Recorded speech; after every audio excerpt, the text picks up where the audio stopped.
We're over 7 months away from the MLB draft, but it is never too early to set the stage or the pecking order when it comes to the top talent in college bats. They are the undeniable strength on this draft board. You're watching Coffee and Curveballs, Cory McCartney, along with Shooter Hunt.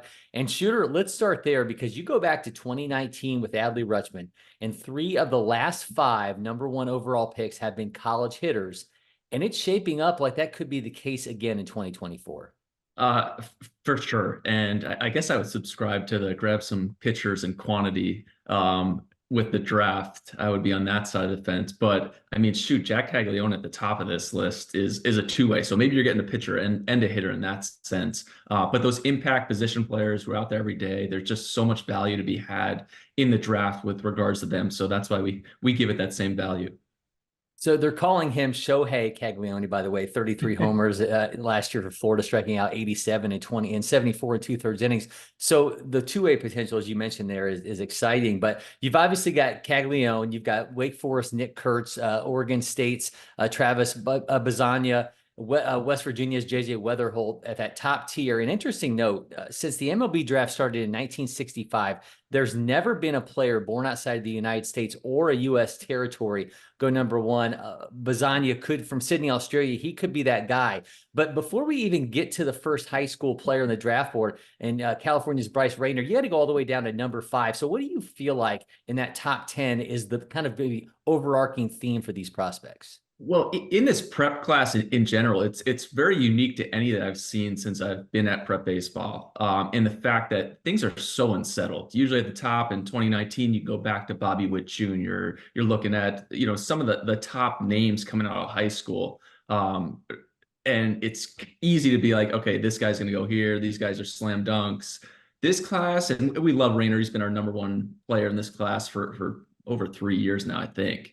But it's still unsettled. I think that the prep class is probably going to get diced up a little bit in the sense that the signing bonus, hey, I'll take less than this guy. Hey, you're more valuable here.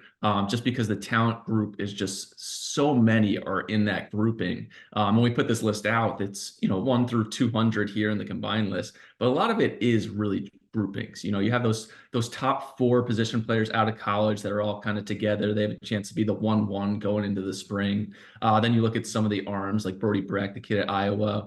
Can he turn into a Skeens type where he's striking everyone out? He has that big velocity to do so. But from the prep side, Bryce Rayner at the top, very similar to Caglione in the sense that he can do both ways. Was outstanding as a freshman on the mound. Took his sophomore year off from pitching, which is very fascinating. I think it'll be a case study for a lot of the premium arms who are big names as youngsters.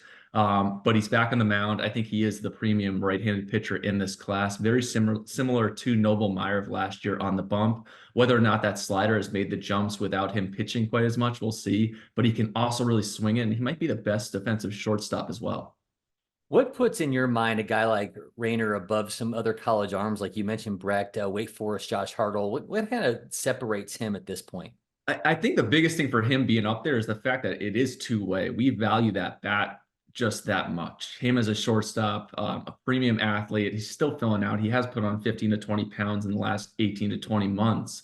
But the fact that he can swing the bat, he's left-handed, there is power potential, he's going to get stronger. I think it just helps mitigate that risk, the fact that, hey, if he can't hit, he can pitch, but we send him away to play shortstop and he turns into, a slam dunk guy who sticks at shortstop, a superstar. Hey, we really hit on this and we don't have to worry about him ever pitching.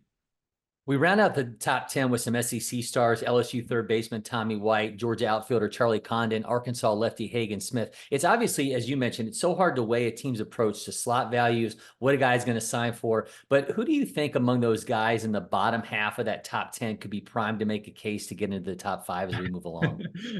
I like all of them. And I mean, they're in the top 10 for a reason. I think Tommy White, I think some guys going against LSU last year might have said Tommy White was a tougher out than Dylan Cruz, which is not saying anything against Dylan Cruz, just saying about just how good Tommy White was and can be. I think he was out for a lot of the fall, so we'll see how he bounces back throughout the spring. More of a first baseman we are looking at from the pro profile, although he has played third at LSU. So we'll see what happens there. Charlie Condon, we may be low on him at 9 when it's all said and done. When you look back to an Andrew Vaughn type, those guys that come out and just dominate with the bat, I think he could have a huge year. Hagen Smith's the one for me. Loved him in high school. He came out, had an injury. He's gotten through that. It's just filthy stuff. He just collects whiffs. I think he's going to have a monster year. And hoping that he stays healthy throughout, I think we'll be talking about, hey, could this be a 1-1 type because you got a frontline left-handed arm? Shooter, first round buzz. I mean, it's going to be tossed around a lot when it comes to the high school ranks in this draft. I mean, we talked about Rayner. Of course, there's Cam Caminiti, Connor Griffin, Carter Johnson, and the likes. But that's kind of just the beginning. And I think that really speaks to how deep the talent pool is among the class of 2024.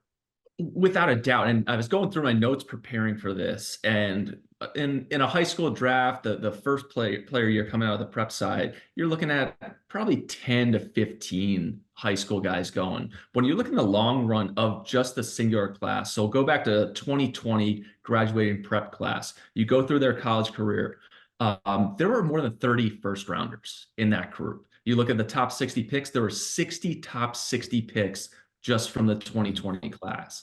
So even though guys aren't ranked in the top 10 here, hey, this list goes on, right? You're going to go to college. There'll be some draft eligible sophomores. There are more than just the top 10 who are first rounders. So that's kind of where we identify that value to.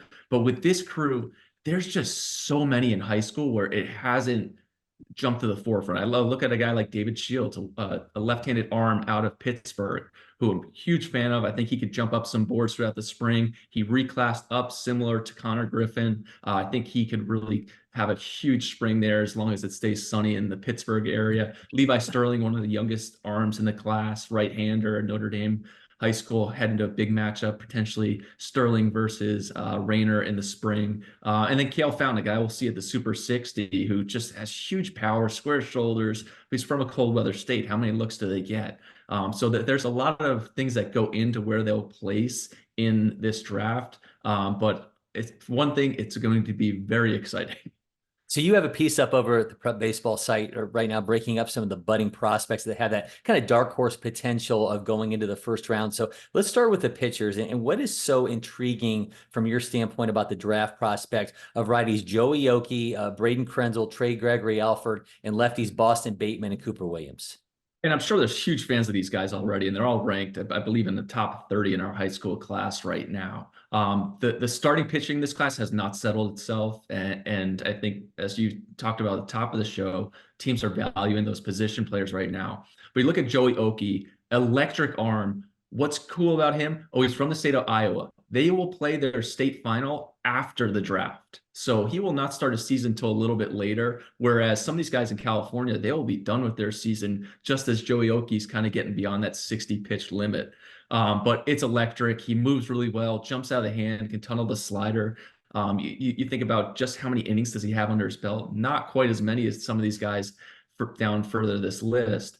So he'll be one to watch there. Braden Krenzel, we've talked ad nauseum about how much we like the upside there, the makeup, the starter probability that he has, 3-pitch mix, all can show above average, which I think at least 2 of them will be plus when it comes down to it. And then Trey Gregory Alford, another right-hander from Colorado, not in a big division there in Colorado. So we'll see how many looks he gets there. Who is he playing against? But at 6'5", 220 with premium swing and miss stuff, hey, when we're drafting early on in this draft, we want dudes. We can go get fourth outfielders. We can go get middle relievers. We're trying to get as much value out of this draft as we can. Trey Gregory Alford has that type of upside.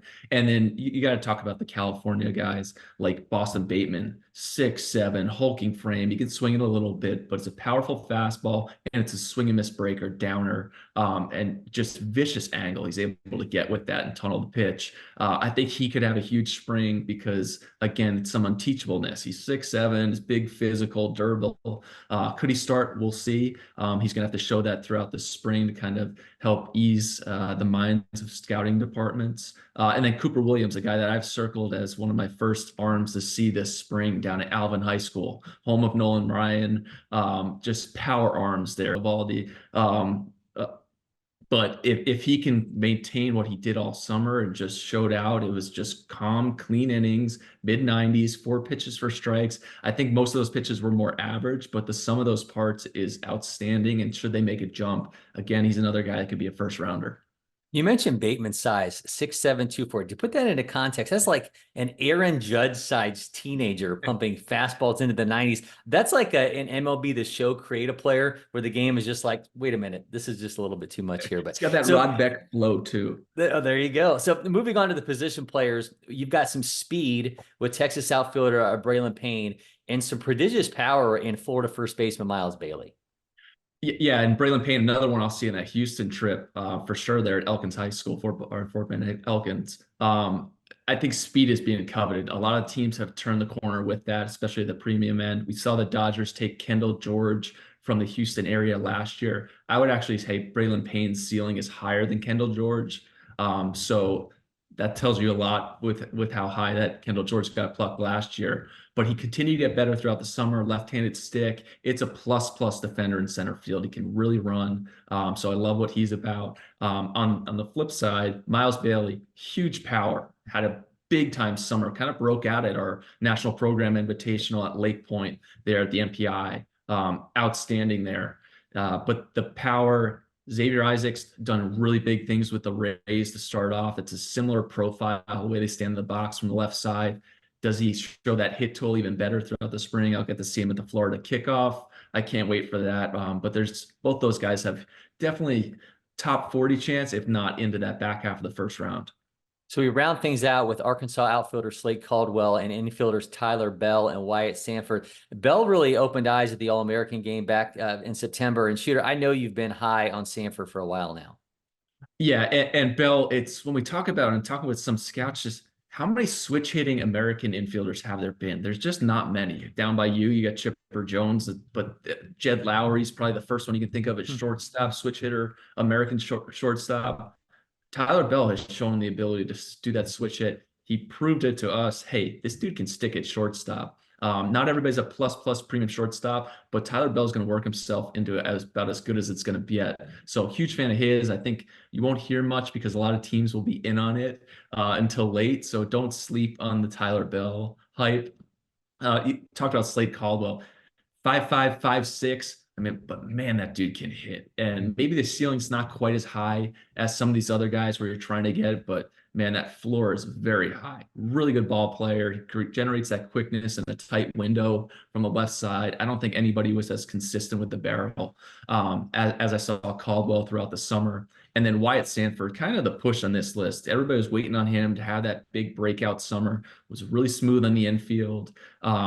The back continued to get better throughout the fall. I think what he put in, the work he put in the fall is going to show up throughout the spring. And I think we could be talking about Wyatt Sanford in that 25 to 30 range with a big spring.